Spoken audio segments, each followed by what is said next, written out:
Hey everyone, how's it going? So, I figured I'd tell you a story, or a couple stories.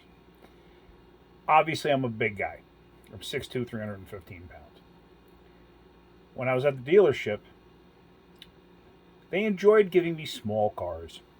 Not sure why, they just enjoyed it. And some of them would take videos of me getting into like one of those little Fiat A-bar things. My daughter Kate has a video that she loves to share with people, showing me getting into this little teeny tiny thing. One car in particular, I will never forget this person. It was a Chrysler Crossfire, and they gave it to me for an inspection. I pulled it inside to do the inspection, and I remember you would pull into the shop, and as you pulled into the shop at the dealership, the waiting area was to the left, and there was a door there with like a glass partition. And I see this person like this lady, staring at me, pulling her Chrysler Crossfire in. I pull it in. I do the inspection.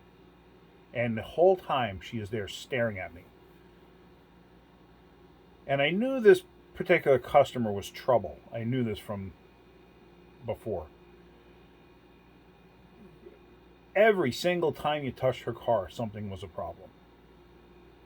Years ago, she had brought a caravan in for us to do struts on. I think I actually did the struts on that. I'm pretty sure it was me that did the struts on it. I don't recall now, but I do know the vehicle quite well. And so the struts were done, the alignment was done. I'm pretty sure it was me that did it. This, we're going back a number of years. When she came to pick her car up, she came back in because she would leave and always come back with a problem every single time. Every time we did work on her vehicle, she came back in with a problem. And I remember after we did the struts, she came back in screaming at the service manager, screaming at him. Didn't know what we did, but we broke her radio. Now, it had to be me, and the reason I'm saying that is because every single time I get into a customer's car and the radio is on, I either turn it off or turn the volume all the way down. I don't want to hear the radio, I want to hear the car. So she came in screaming that we broke the radio. Service manager comes out to get me. He says, Mrs. So and so says that we broke the radio in her car. So him and I both walk out to her car, start it up, and as soon as he started up, she goes, "See, the radio isn't working," and she's freaking out. I reach over and I go, and I turn the volume up, and the radio starts working. So she stares at the service manager. He stares at her back. He stares at me. I get out of the car. I walk away. He's like, "There you go, Mrs. whatever your name is." And that was the end of that. So she's staring at me as I'm working on the Chrysler Crossfire. The Chrysler Crossfire, for some reason, she had a sentimental attachment to this car for whatever reason, I don't know. So I remember this. One of the service writers happened to be in the shop, and I said, "Hey, do me a favor. Can you just pull this car outside? I don't feel like dealing with this lady. And here's the paperwork for it." Okay. Because otherwise she would have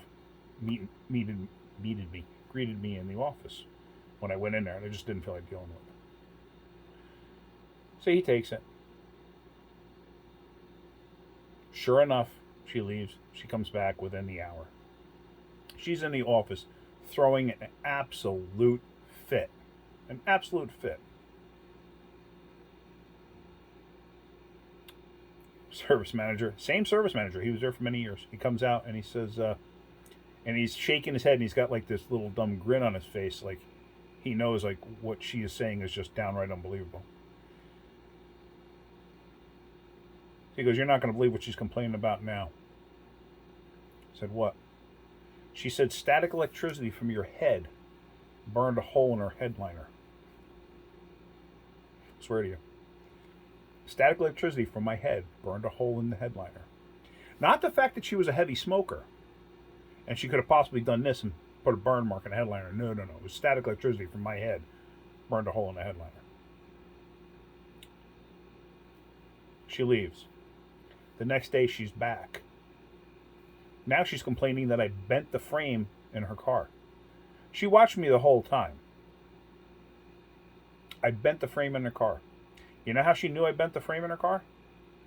Because when she's driving and she went to go flick her ashes in her ashtray, she now misses and it lands on the floor on the passenger side. Because I bent the frame. How did I bend the frame, might you ask? Because I'm such a big, heavy guy.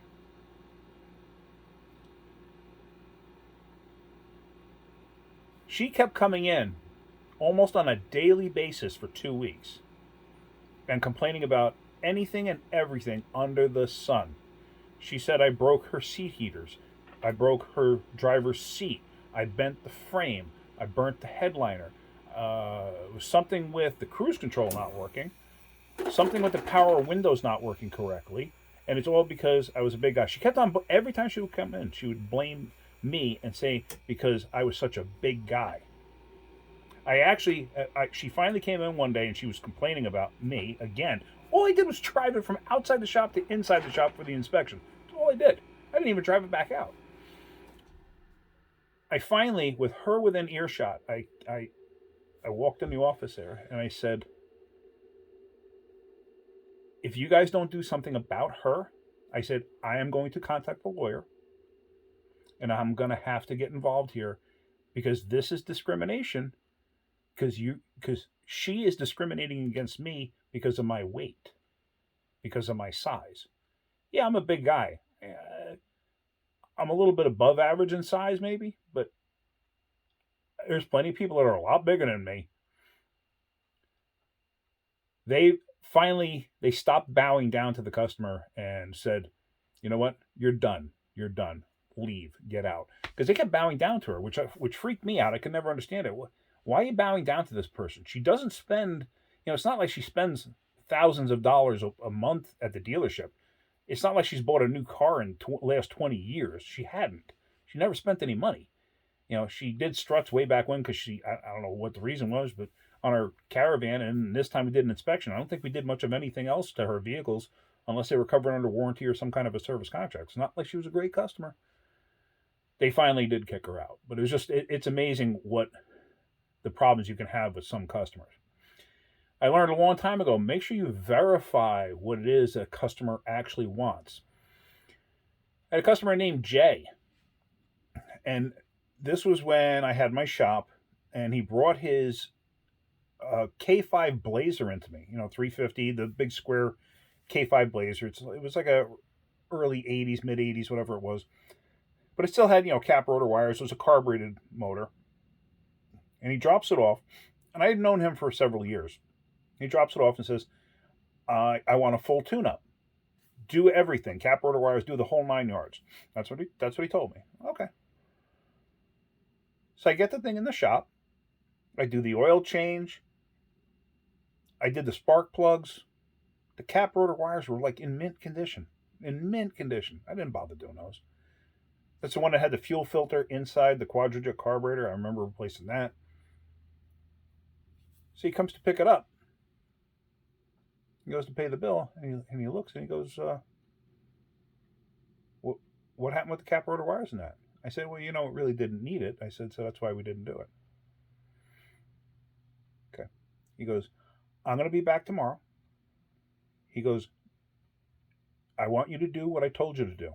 If you can't do that, I'll bring my car elsewhere. And he left. And I was just like, whoa, okay. So he brought it in the next day. I did exactly what he asked me to do. He didn't need it, but I did exactly what he wanted me to do. I finished the tune-up, cap rotor wires. I had already done everything else. I double-checked the time. I made sure I did everything exact.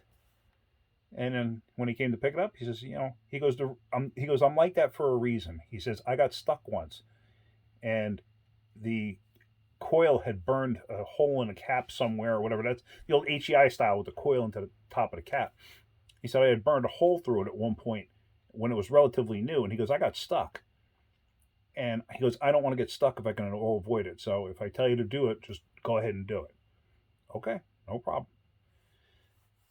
I had a woman come in one time with a Ford Thunderbird, 83, 84, 85, something in that range. and it was the 3.8 V6. And she said, I need a full complete tune-up. Okay. Full complete tune-up is cap rotor wires, plugs, air, fuel, PCV, oil change. That's a full complete tune-up. I did the job. She came to pick it up, and she blew a cork.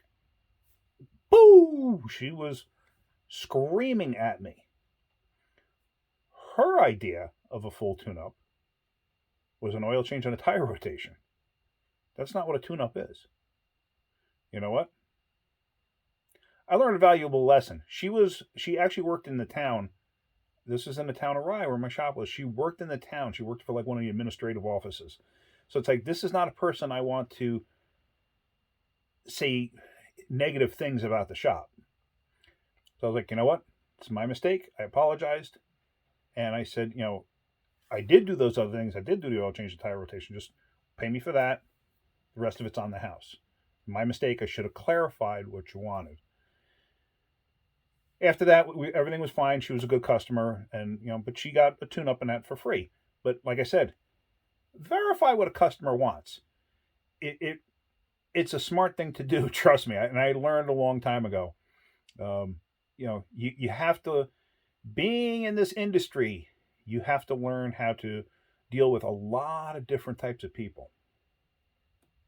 But you learn. It is what it is. All right, I figured I'd give you a couple quick little stories. Hopefully you got something out of that. If you did, hit that like button. If you could, please subscribe. All right, guys, have a great day. Keep wrenching.